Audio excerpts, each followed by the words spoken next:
আচ্ছা তুমি এটা কি তৈরি করছো? ঘর।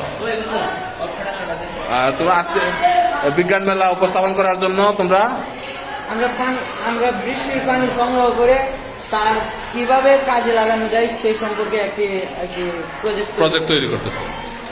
এটা তোমাদের মোটর? জি। ওয়াও, এটা বিদ্যুৎ তৈরি করছে। কি তৈরি করছে? বিদ্যুৎ। কোনটা বিদ্যুৎ তৈরি করছে? এই যে ছোটটা। আচ্ছা, আর এগুলো বৃষ্টির পানি কাজে লাগানোর জন্য আর কি একটা প্রজেক্ট। ওকে, ধন্যবাদ।